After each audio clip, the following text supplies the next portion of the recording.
अस्सलाम वालेकुम everyone, how are you all. I hope you all are doing well. So आज की video में मैं आपके साथ स्टार्ट करूंगी टॉपिक आर्टिकल्स। ये यूनिट 3 है ग्रेड 6 का। So let's get started. Articles. An article is a word that comes before a noun to show if it's specific और जनरल। आर्टिकल वो वर्ड है जो आप किसी भी नाउन से पहले यूज़ करते हैं ये शो करने के लिए कि वो जो नाउन है क्या वो नाउन स्पेसिफिक है या फिर वो जनरल है। स्पेसिफिक यानी वो खास, या जनरल यानी आम। The three articles are a, an and the. ये जो तीनों वर्ड्स हैं ए, एन और द, इनको हम कहते हैं जी आर्टिकल्स। आर्टिकल्स दो तरह के होते हैं, इनडेफिनेट आर्टिकल्स और definite articles. A and an को हम इनडेफिनेट आर्टिकल्स कहते हैं और द को हम डेफिनेट आर्टिकल्स बोलते हैं जी। So the use of article the is a definite article. It is used to point out something specific. ये स्पेसिफिक चीज़ को पॉइंट आउट करने के लिए यूज़ किया जाता है, ये आपने ध्यान रखना है इसका, ठीक है। द स्पेसिफिक चीज़ों के लिए यूज़ किया जाता है। For example, the dog that bit me ran away.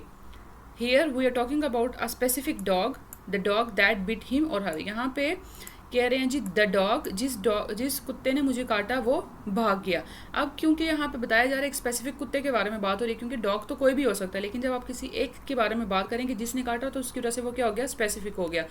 So the dog that bit me ran away. He saw a rabbit in the zoo. यहाँ पे देखें, this means he saw a rabbit in a particular जू। वो किसी एक specific जू में गया होगा जहाँ पे उसने वो रैबिट देखा। इस वजह से यहाँ पे भी हमने जू के साथ क्या किया है, यूज़ द को यूज़ किया है। नेक्स्ट है जी use of article a and an. A and an are indefinite articles जी। ये इनडेफिनेट आर्टिकल्स हैं। These are use to tell us about something in general और नॉन स्पेसिफिक। द स्पेसिफिक चीज़ों के बारे में बताने के लिए यूज़ किया जाता है, और ये जो हैं दोनों ये जनरल चीज़ों के बारे में बताने के लिए यूज़ किए जाते हैं, ए और एन। अब देखते हैं जी हम ए को कहाँ पे यूज़ करेंगे और एन को कहाँ पे यूज़ करेंगे। फर्स्ट ऑफ ऑल तो ये दोनों सिंगुलर चीज़ों के लिए यूज़ किए जाते हैं, जैसे अ बुक एंड एप्पल, यानी एक चीज़ के लिए। Okay, so let's start use of A. A is use before the word that begins with the consonant sound. अब जो ए है वो ऐसे वर्ड से पहले यूज़ किया जाता है जिनकी जो साउंड है वो कॉन्सोनेंट साउंड होती है। And an is use before the word that begin with the vowel sound. अब वॉवल साउंड्स क्या हैं? वॉवल लेटर्स आपको पता है 5, ए ई आई ओ you, A E I O you. ये जो 5 लेटर्स हैं इनको वॉवल लेटर्स बोलते हैं। ये 5 क्या हैं? वॉवल हैं। तो जो कोई भी वर्ड इसमें से किसी भी लेटर की साउंड से स्टार्ट होगा उसके साथ हम यूज़ करेंगे एन। और वॉवल्स के अलावा जितने भी लेटर्स हैं, अल्फ़ाबेट्स हैं इंग्लिश के, वो सब कॉन्सोनेंट्स होते हैं। सो जैसे कि यहाँ पे मैं आपको इसकी एग्जांपल बताती हूँ, ए ई आई ओ यू। अगर तो आप ऑरेंज देखें, ये जो फर्स्ट वाली एग्जांपल है, देयर इज़ ओ, तो इसका मतलब यहाँ पे वॉवल्स में तो ओ है लेकिन इसकी साउंड भी ओ की है। अगर मैं यहाँ पे एक वर्ड लिखती हूँ, ये देखें ये वर्ड, तो इस वर्ड को कैसे प्रोनाउंस करेंगे? इसको आप हॉनेस्ट नहीं पढ़ेंगे, यानी हे से इसकी आवाज़ नहीं निकालेंगे। ये है ऑनेस्ट, इसकी आवाज़ ए से स्टार्ट हो रही है। सो बेसिकली जो ए और एन है इनका जो रिलेशन है वो साउंड से है। सो यहाँ पे हम क्या यूज़ करेंगे? एन। क्यों? क्योंकि यहाँ पे जो एच का साउंड है, मतलब ये जो वर्ड है वो अ की साउंड से यूज़ किया जा रहा है, तो इसलिए हो जाएगा जी एन ऑनेस्ट, क्योंकि ये वॉवल साउंड है।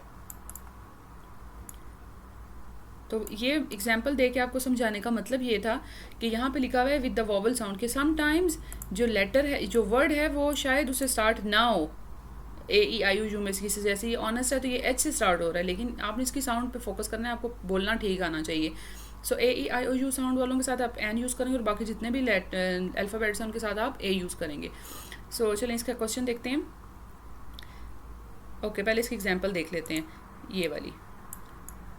A mother is waiting outside for her baby. अब यहाँ पे अ मदर है, जनरली यहाँ पे मदर को यूज़ किया गया है, कोई स्पेसिफिक मॉम के बारे में नहीं उन्होंने बात की। Mother of someone is waiting for her baby in general वे। तो यहाँ पे क्या यूज़ किया? A mother. A boy is eating an egg. ये देखें, एग ई से स्टार्ट हो रहा है, पहली बात तो ये वॉवल है, और इसका साउंड ऑफ कोर्स अगर ये वॉवल लेटर है तो इसका साउंड भी वॉवल ही होगा, तो इसके साथ आपने क्या यूज़ करना है? N. A E I O you के साथ तो आपने एन यूज़ करना ही है, क्योंकि और ऑफ कोर्स अगर एक word a E I O you में से किसी से स्टार्ट हो रहा है तो उसका साउंड तो वॉवल ही है, क्योंकि वो 5 लेटर्स ही वॉवल हैं। लेकिन उसके अलावा जैसे ऑनेस्ट था, कोई ऐसा वर्ड हो जिसकी sound A E I O you में से किसी से स्टार्ट हो तो उसके साथ भी आप एन यूज़ करेंगे। Is eating an egg in the general sense, यहाँ पे भी जनरल सेंस के बारे में बात हो रही है। यहाँ पे क्योंकि ये एग था तो आपने एन को यूज़ किया, और यहाँ पे ये बॉय स्पेसिफिकली नहीं यूज़ किया गया, जनरल टर्म में यूज़ किया गया, तो यहाँ पे आपने क्या यूज़ किया है, अ बॉय। चलें जी अब इसकी एक्सरसाइज देखते हैं। Fill in the blanks with a an and the.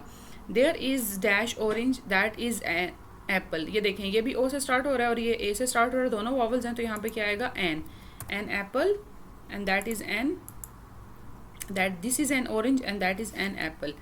Okay, I have dash sister and brother. अब ये दोनों सिंगुलर हैं, so a brother and a sister, क्योंकि ये ना तो वॉवल साउंड से स्टार्ट हो रहे हैं और ना ही ये स्पेसिफिक हैं। I have a brother and a sister, a sister and a brother. Dash Nile is in Egypt isn't it. अब यहाँ पे जो नाइल है ये नील, दरिया नील के बारे में बात हो रही है कि जो दरिया नील है वो मिस्र में है, क्या ऐसा नहीं है। सो नील, दरिया नील, ये एक स्पेसिफिक है क्योंकि एक दरिया का नाम है, तो यहाँ पे क्या लिखेंगे हम, the Nile. How far is dash sun away from dash earth. अब यहाँ पे देखें जो सन है और अर्थ है ये स्पेसिफिकली यूज़ किया गया है, क्योंकि जो सन है वो भी हास है और जो अर्थ यानी ज़मीन है वो भी हास है। अब बेशक ये अर्थ ई से स्टार्ट हो रहा है, लेकिन यहाँ पे ये जनरली यूज़ नहीं हो रहा, यहाँ पे ये स्पेसिफिकली यूज़ हो रहा है, तो इसलिए दोनों के साथ क्या यूज़ होगा, the earth and the sun.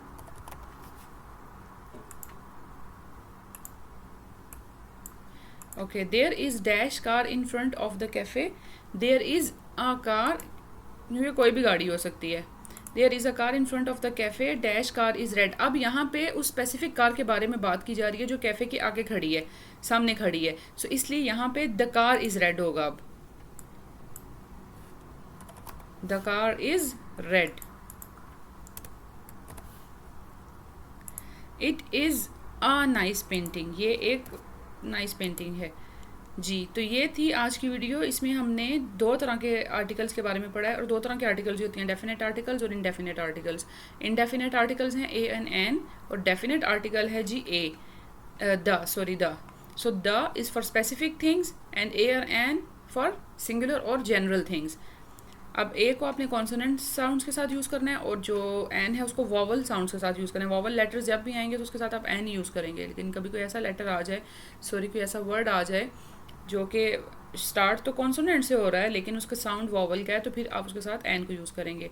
I hope कि आपको आज की मेरी वीडियो अच्छी लगी होगी। अगर आपको मेरी वीडियो अच्छी लगी है तो मेरी वीडियो को लाइक करें, मेरे चैनल को सब्सक्राइब करें। मिलते हैं नेक्स्ट वीडियो में, तब तक के लिए अल्लाह हाफिज़।